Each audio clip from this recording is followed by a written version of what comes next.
Hey everybody, welcome to the Insight Cafe with your host Nikon. And today, I'm bringing back my coach and my mentor, Fiona Jacob, all the way from Sweden, originally from Ireland. And we're just going to jump right into it. So the premise for this episode is um, I've been thinking a lot about the unknown, and I'm realizing for myself how much fear and anxiety I feel around the unknown with my business, with relationships, with life in general. And just to share, it makes me feel stuck sometimes, even though everything's okay around me, but it just really does feel like a block of thought in front of me that sometimes I can see through and sometimes I can't. And I think that anxiety and pressure, it's very distracting. And I think to me, it feels like it takes me away from my creativity and inspiration. And in this conversation, I'd love to unpack that with you, and how can we get new perspective around the unknown or dealing with the unknown if you have a business and you don't know how things are going to turn out, or even for yourself. So that's where Well, we're I'm gonna starting. I'm gonna start in the unknown because I haven't a clue right this second. But Yeah. the first thing that comes to mind, look, seriously, is the word itself. As you were talking about it, I went, "Ooh, me too." Right? Like me too. That Yeah. sounds really scary, the Yeah. unknown. But what then showed up, which was really curious to me, is what if the word isn't what the word means? Oh, that's going to sound really weird. I mean, what I mean by this is it really truly the unknown? I mean, if we are, a human and a spiritual being. So I've spoken before, I don't know whether with you, Nikon, or in other conversations, is that we're both this human dimension, you could say, and this spiritual dimension. Right. And in the conversation that we look towards, we're not either or. We're not either human, neither are we only spiritual. We're the both and both, that human and spiritual. Now, if we say that we are that, and there'll be lots of ways to talk about this, and people over centuries have been talking about this. So you and I picking this together is kind of like, oh dear God, there've been greater people than us who've explored this, and our teachers who've explored this as well. So from the Buddhists, from Hinduism, from Christianity, to current teachers like my teacher, which is Michael Neal, of course, who will be my forever teacher. And more recently, a very good, gorgeous colleague of mine, Bar Patterson, that I've coached with, and even now as I coach with Rudy and Jules Kennard, we're all looking into this wholeness. And in the wholeness, then there's nothing that's not known, if that makes sense. So think of it this way. And again, people will have talked about this and people will know this metaphor quite well, I'm guessing. So I'm probably borrowing, begging, and stealing. But if we think, Nikon, that you and I are the ripples on the top of a wave, or we're that white-tipped horse on a wave, and if that's all we think we are, so you and I, if we were looking at ourselves with our business, with our problems, with our relationships, or our lack of relationships, or our Thanks, Fiona. whatever we've created about life. Oh, I'm sorry. Whatever we've created about life, to look like as just being that, white-tipped horse on the wave, or the ripple on the wave, or there's the wave. Then it can seem like, and that's all we see. We see ourselves as the wave. Then it can seem like it is that we're lonely, that we're on our own, that we're, trying to fight to get into shore faster, or whatever it is that we think that we are doing or need to do. But when we're talking about whether it's wholeness, whether we're talking about this both and part of us, when we look down, or when we look into ourselves, or when we get introspective, or when we look into the place where the answers are, we're all of the depth of the ocean. So what we're experiencing, you and I, when we don't see, or you could say when we're looking into the unknown, is we're just looking at ourselves as a wave, you could say. It reminds me of one of my new favorite quotes. I mean, it's been around, but I've recently heard it in a new way. And which is that if you're relying on your own strength, you have every right to be afraid.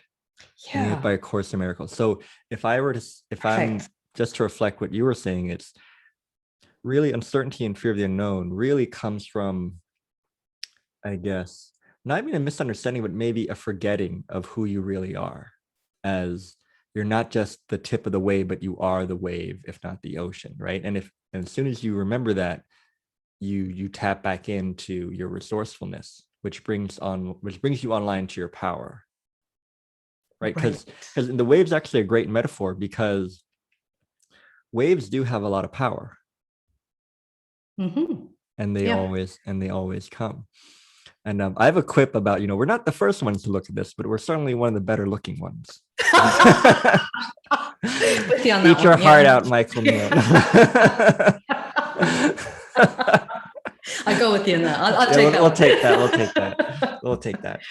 So, but I think there's another piece, though, I think, to this, which, and I think it points and will help clarify too. It's the wave is it's powerful, but it's also noisy. It's the noisy part of the ocean in one sense. And we get caught up as human beings in, again, words that people have used for thousands of years. Our thought created reality, or the silent noise in our head, or our busy mind, or our busy thinking, or our fearful thinking about what's around the corner. So that's what we're listening to as the guiding post, or a lot of us. Let me step back. Some of us, including me, including Fiona, listen to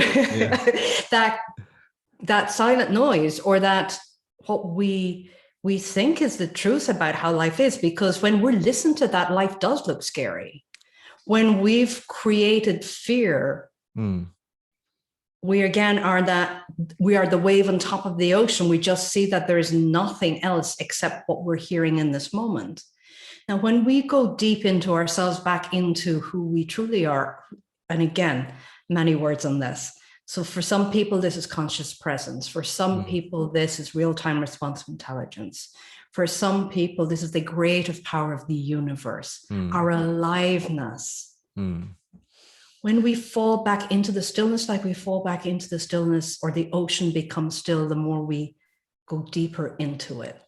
I was speaking to another coach about this, and she pointed out, and she's a messaging coach, and when we were trying to articulate what I do, and we looked at all the case studies, and she said, it seems to me you're doing the same thing with every single person, but they're all getting different results.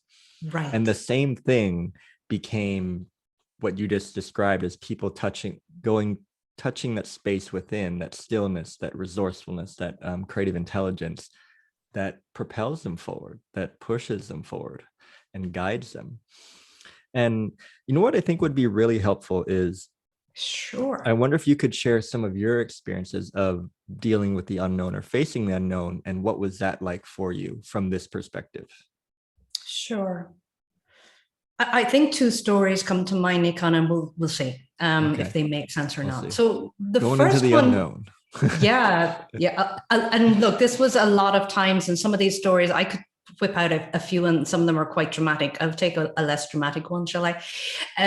So one of the ones for me was when I faced something like that, what people are experiencing now, COVID, as a director of nursing in the Middle East. So I'd basically woken up at 3:00 in the morning and told, there are 3 patients who died in your cardiac ICU, and there are 3 more dying. And they're not dying of cardiac disease. We don't know what they're dying from. Wow. And so as I jumped into, in those days, I couldn't drive in Saudi, so things have changed now. I got my driver. He drove me to work 3:00 in the morning, and bleary-eyed, a little bit stupid, probably as well, just waking up, grabbed a coffee. And what went through my head was, I don't know, 25, 30 different things. Like, are the nurses doing something? Like, have we got the wrong drugs hanging? Is somebody doing this deliberately? You're working out in your head the 10,000 different strategies for what you're going to be faced with and what you need to do. When I got into the unit, Nikon, what happened was, it's almost like all these faces came up to my face, and they were panicked, afraid. I can't even, terrified. I mean, we were really looking at the unknown, because they're just saying, Fiona, we have no clue what's going on. They were crying. The place looked like believe it or not, a bomb went off, but it actually hadn't. It just, there were drapes and blood and patients covered and all. It was like, yeah, horrible scene to have walked into. And they were looking to me for an answer. And it was like, in my head, I went, I don't have a bloody clue. I mean, that was the first thing that came to mind. Now, the second thing that came to mind was, Fiona, that's not helpful. And the third thing that came to mind, and it could have been the fourth, hey, I don't know, but pretty much it's sooner than later, was, okay, what do we need to do here? So I would say that within 1 minute, 15, 20 different things that we needed to do just went boom, boom, boom, boom, boom, boom, boom, boom. Now, a lot of people would say, well, Fiona, you're a nurse, so of course you would know what to do. Well, the thing is, I didn't. The thing is, I went to the bottom of the barrel of going, no clue what we're dealing with here, but these are the things we need to put in place. A, to make sure that the patients that are alive stay alive if they can, that the nurses are protected if there's something going on that we don't know about. So you have to think of, in the Middle East, we were thinking maybe Ebola. We were not thinking of a COVID-like disease because that didn't exist in those days, right? So it was just what needs to happen next. And that came in so, it was almost like somebody delivered a note with 15 things on the to-do list. And it was just like, okay, this is what needs to happen here. This is what you need to do. This is what we need to do to the patients. This is what we need to tell the emergency room, that we can't accept patients. I need to call the medical director. You know, it just became what it became, which was the situation took care of itself through me.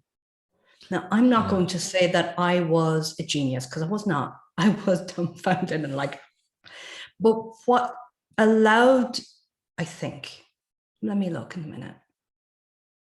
What it allowed to show up was just going, no, this is not helpful. We need to look in a different direction for answers.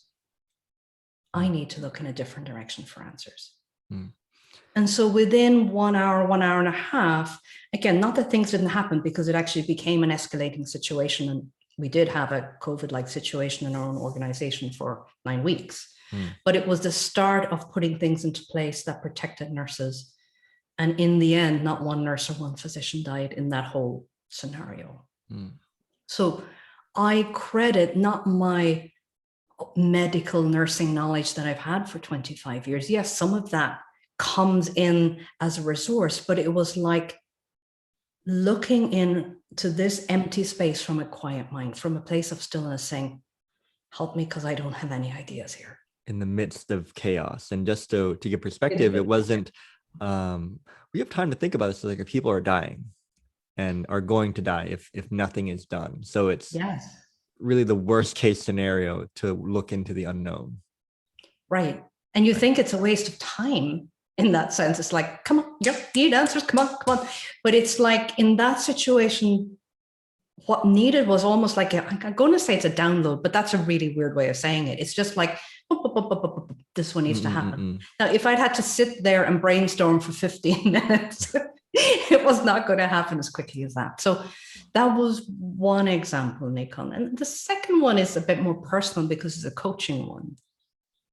And it was not a client, but it was somebody I was in conversation with in a coaching situation, like a program that we were doing. And basically the person, we were in triads, and we were basically to say. So a triad, for people who are listening and don't understand, it means three people, right? 3 people. Okay, got it.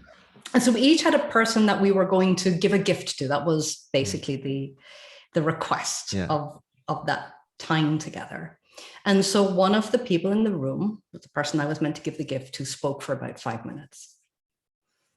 And nothing, absolutely nothing came to mind, Nick. It was like, anytime now would be great, please. Anytime now. Anytime now would be cool. But what was really, again, fascinating for me, and I loved that this happened in this way, was 2 or 3 things came into my mind. And they were just like, I'll call them chewing gum things like, yeah, okay, that, Like, yeah, that's I could cute. say Yeah. that. I Yeah. could say that. Yeah, could Yeah. say that. But there was nothing in it. There was no, it was just not the thing that Yeah. needed to be said or be in the room. Mm. And I did a Tinder in my head, and I'm not on Tinder, but I did a Tinder in my head, which was swipe left. Okay. No, I not wasn't quite sure helpful. where that was going. I was Yeah, good. like, okay, so it was a swipe left metaphor. Okay, got it. The swipe, I think it's swipe left, I hope. Yeah. Like, not helpful. Yeah, not helpful, not helpful. Uh. And again, I was kind of in this juxtaposition of, I really want to say something and nothing being present. And then I just heard it again. Wait, I seem to get a lot of weight in Oh, my I got head. goosebumps when you said that. Yeah. Let's wait. Mm. And what actually happened in the room is the girl that I was speaking to said, do you mind if I add something else? And she spoke for about 1 more minute. And it was like, and I just knew, Nikon, where to go. And I said what I said, and she went, oh my God, I have been dealing with this since I have been 3. You have just unpicked all of my thought-created anxiety around that. Mm. Now, I'm not going to say that this was Fiona again, because it's not. Yes, there's a human being in a room. Of course there is. I'm not going to say I don't exist. But what wanted and needed to be said came through me into the room. It was said into the room. It wasn't me. I'm not clever by half. It was, I don't know, allowing, surrendering, I think inviting. to me, the word that really rings true here is surrender. And I think that's the distinction for people who are listening, who or maybe so habitually used to relying on their own intellect for solving and cutting through problems. And reflecting on both of your stories, beautifully shared in as a head of nursing and in the coaching scenario, it seemed to me that you knew what to listen to and what not to listen to. Like in the nursing scenario, it became clear that you knew not to listen to the like people are dying, oh shit, fuck.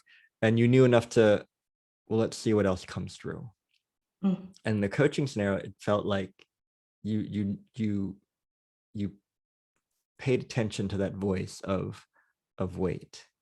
And I think that's really profound, because to me it's one of those things that it's not earned, it's given.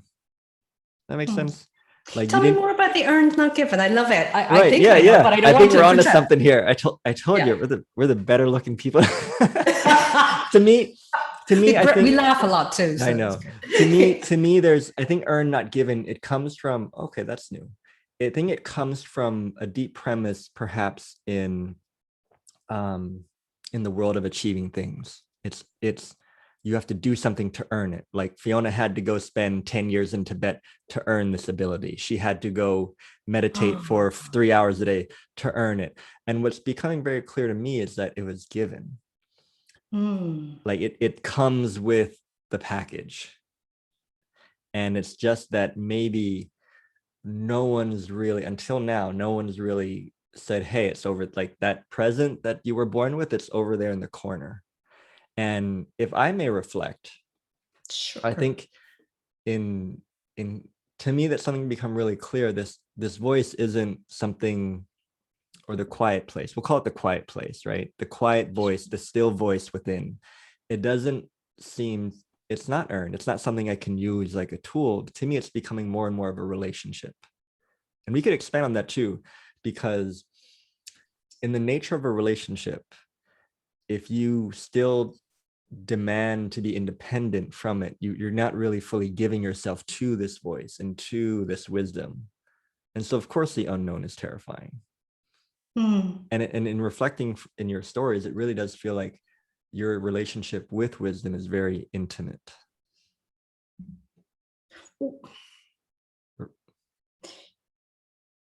What makes sense for me to say, Nikon, is everything that it's brought, and it's brought Mm, gorgeous, it's brought answers, it's brought wake-up calls. So mm. we talked about this on our last podcast. Wisdom is not always comfortable, It doesn't always feel good, but it feels right. but it Yeah. is telling you the truth, or it's allowing you to evolve, or it's waking Mm, you up to something you don't see about yourself. mm, Now, imagine this gorgeous divine architecture engineering that we yeah. have that says, hey, Nikon, hey, Fee, I'm here to give you the most beautiful evolving of yourself in your relationships, in your life, because of course it is all coming through our human life and our doing, Mm, but it's our being serving our doing, or servicing, or powering. The mm, true power of our doing is coming from our being, not from just doing and doing and doing. And I think, isn't it interesting that we look at the unknown as the boogeyman, as opposed to, if it has our perfect evolution, mm,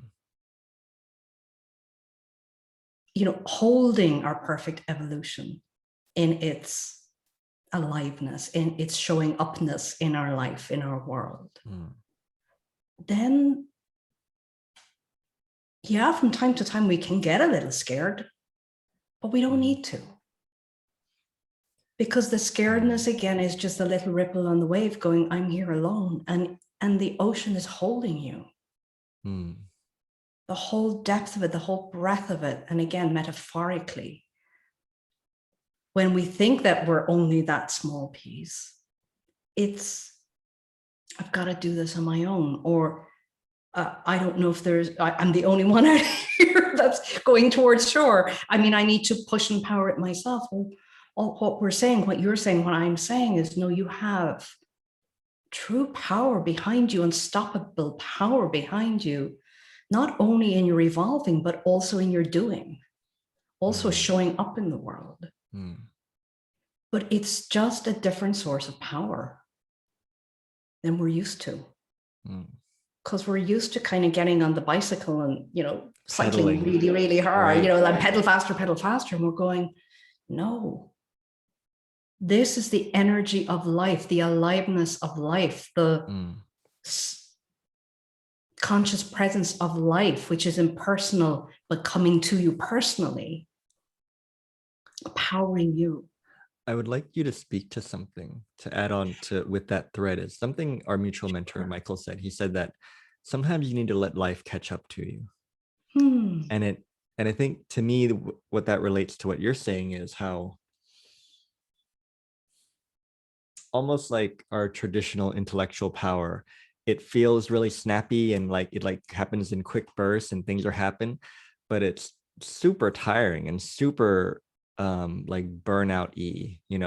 Whereas the other one, it might feel a little bit slower, but it'll take you way further, right? Yeah, is it the turtle and the hare? I can never remember that Yeah, story, but something like that. Yeah. So I wonder if you could yeah. I wonder if you could just speak to what's it like to come online to your full power, because I know we can speak to it and it might sound esoteric, but to give people kind of something to chew on. And I can share it for me. I think the moments when I've had touched this space, it felt like where everything just fell into place through me, not because of me. Did that make sense? like Yeah, like love it's it. the Indiana Jones canyon where you take the next step and the resource comes under your foot. And but instead of like kind of being terrified of the next step, it just makes sense to me, and I'm just Yeah. naturally taking the next steps. And that's what it looks like to me. I wonder what coming on to your full range of power looks like to you.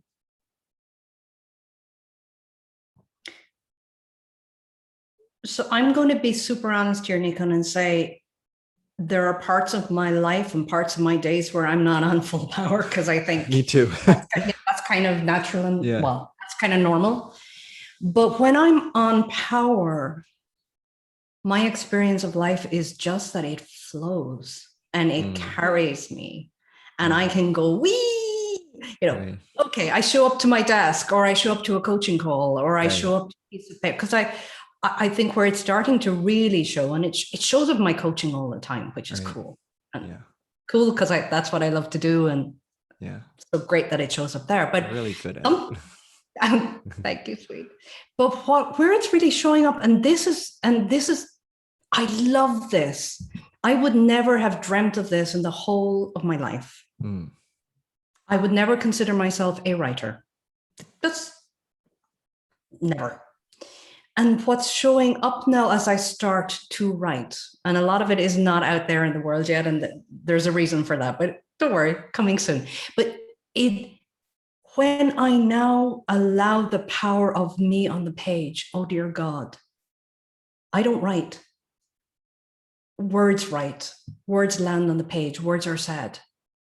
Words gather themselves in the congregation of how they want to be said. Now,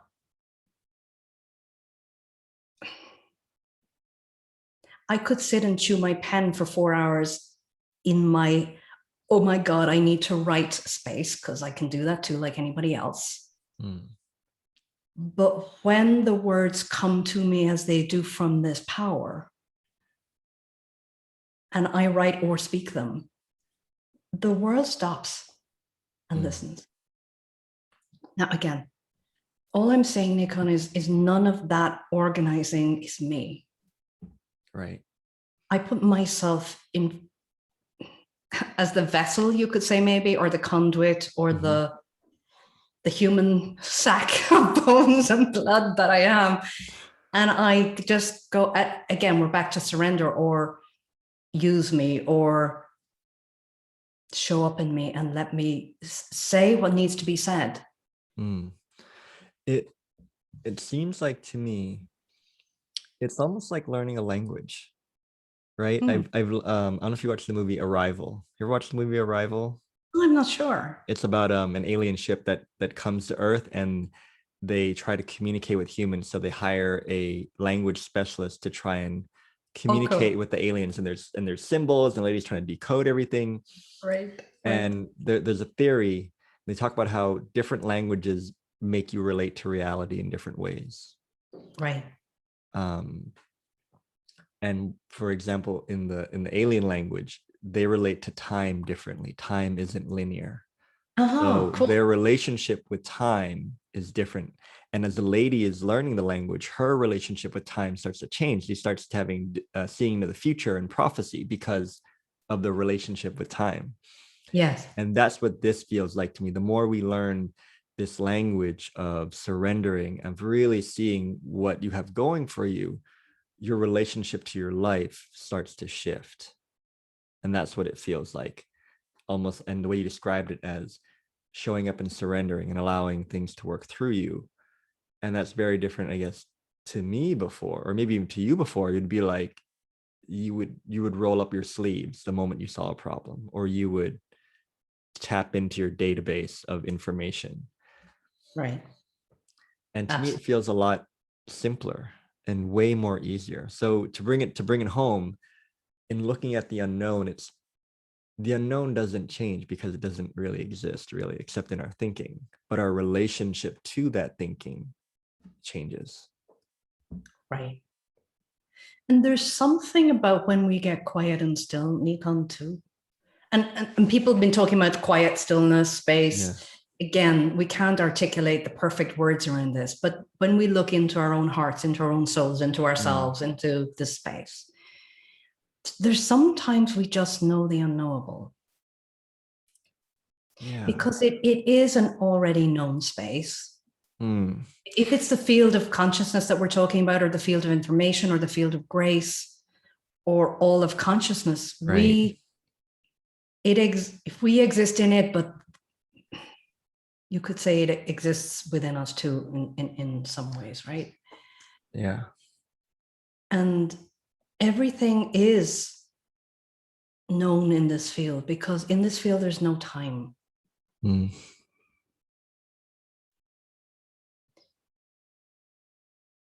And I know this is kind of getting a little esoteric and weird, maybe, but it's Sometimes we just know. Right. And I'm sure everybody who's listening, I ask clients all the time, has there ever been a time where you just knew? Like hand on heart, you just knew. And I can relate to that definitely.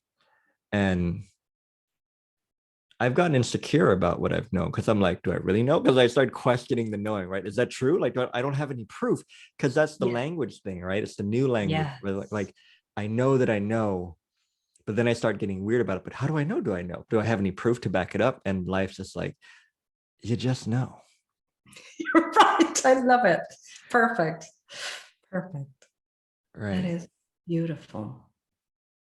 I wonder, and I think that's also the double whammy here, right? In that when you just know, there's, even though you know, there's an element of unknown to it, right? Like I don't know how I'm going to get to this thing that I know, but I know. And Yeah. But it's yeah, not for us to wonder the how. right, it's none of our business at all. It's all, seems to me, it's almost like there's two things here. It's one, it's recognizing when you know, and giving yourself a lot more credit for what you know that you know. And two or three is getting comfortable with the known. See, that's the perfect plot twist. Here we are talking about the unknown, but the secret is it's not getting comfortable in the unknown. It's getting comfortable with what you know in your heart. Yeah. Right. There's some, yeah, beautiful words. I mean, if it is, as we said, the field of information, the field of grace, the field of everything or all, or the infinite field, then of course, in that, every answer is already there. Well, I can share a case study.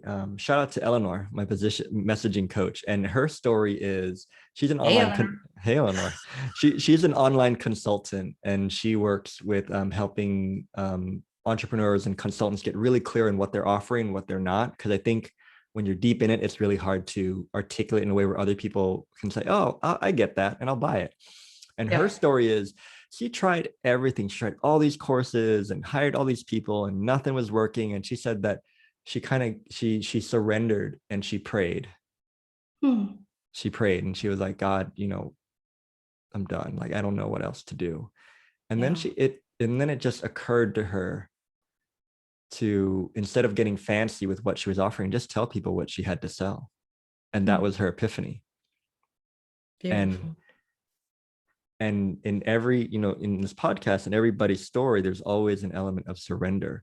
And I think for me is what I'm seeing fresh is this seems to be part of our innate language of listening to this quietness. And the hard way of learning this language is going through stuff that makes you surrender. Or, and what we're pointing to is you could just surrender. Hmm. And you could just drop your thinking and tune in to that quiet voice and see where it takes you. Sure. And again, there's beautiful metaphors around this, Nikon, because you're saying it so beautifully, so articulately, and so simply, because this is simple. We're either in the noise in our head or we're tuned to the signal. Right. And when we're in the noise in our head, a lot of the time, or again, my experience, let's put it down to me and you, Nikon, it looks frightening. It looks like it's not the way we want it. It looks like, what is wrong with me? That I can't get it or do it or whatever. So if we're listening to the noise, we get distracted. We do, and life just doesn't look easy or simple or satisfying, joyful even. But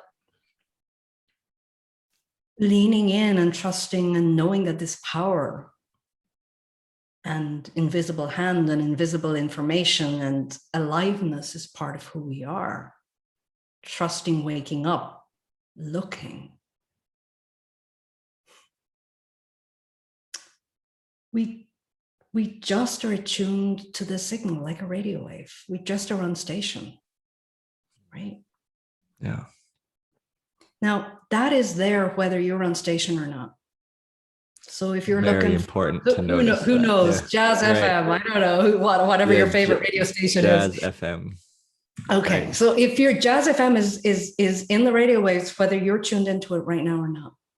Right. So this is available. If we, again, outside of the metaphor, we're doing this metaphorically, but if we're looking outside the metaphor, this signal, this access, this field of grace, this infinite potential, this real-time responsive intelligence that brings wisdom and creation and abundance and love and gorgeous creation, everything that we love and dream of having in our lives. I When like we, to me, it when we, reminds me of the impersonalness of it. It's like, you yeah, want to tune into it? Great. If you don't, also great. yeah, but it's here. We're here It's here 24/7. 24/7. Not going anywhere. Not going No anywhere. downtime. No downtime with Jazz FM, seemingly. No downtime with Jazz FM. And I think what you're pointing to is just how I think that's also the element of it, right? Because it's so simple, because it's so built in, how easy it is to take it for granted for how powerful it can really be to tap into that. Right. Mm. Yeah, complexity doesn't equal power in my world. It can, but it's not. Right, and that's a really good premise, right? Especially in, you know, in the business world, like complexity. If it's complex, it must be valuable. If it's complex, it must be intellectual or something like that. It must be interesting or cool. But I Yeah. think nature in itself is quite simple. Yes, Mm. it is. And there can be, I suppose, if we really want to go a bit weird, there's also simplicity and complexity if we look hard enough. Mm-hmm. We just sometimes miss that. But I think that's an aside for this conversation. Yeah. Well, I want to respect your time. So to wrap it up, what would you say or give to someone, a gift who is feeling insecure and afraid of the unknown in their relationships or their business or career? What would you give to them?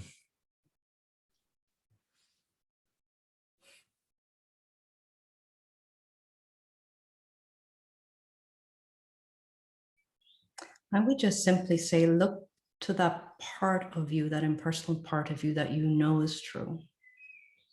And even if you haven't listened to it or found it into your life up to this point, this is a really good time to look. Beautifully and wonderfully said. And yeah, thank you for your time.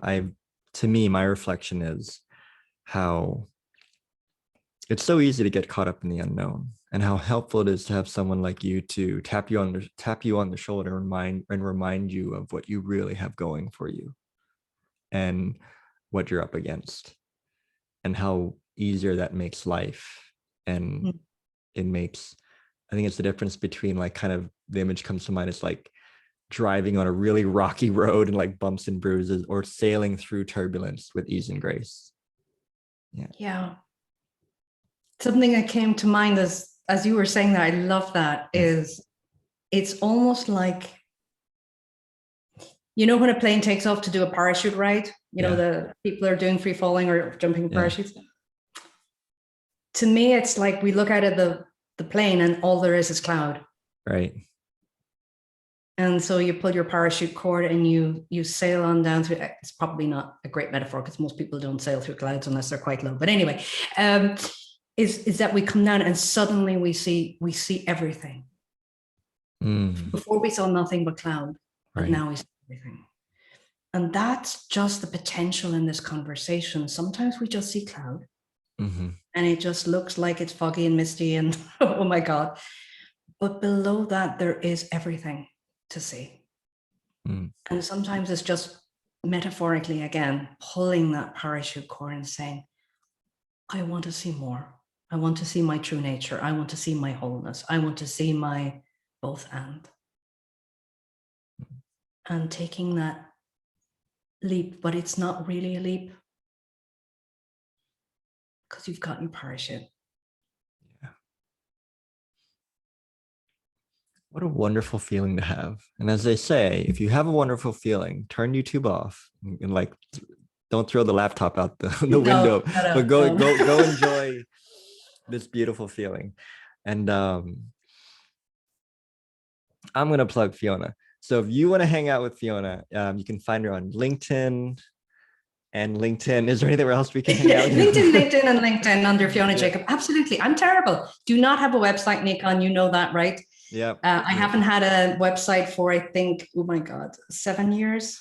Clients just happen to, I was going to say they walk up to my door and find me. They don't, but they do find me. And I love having these conversations. I know, Nikon, you do too. Thank you. These are just life-changing, life-altering conversations that allow people to really find the truth of who they are and create a great life. Right. Yeah.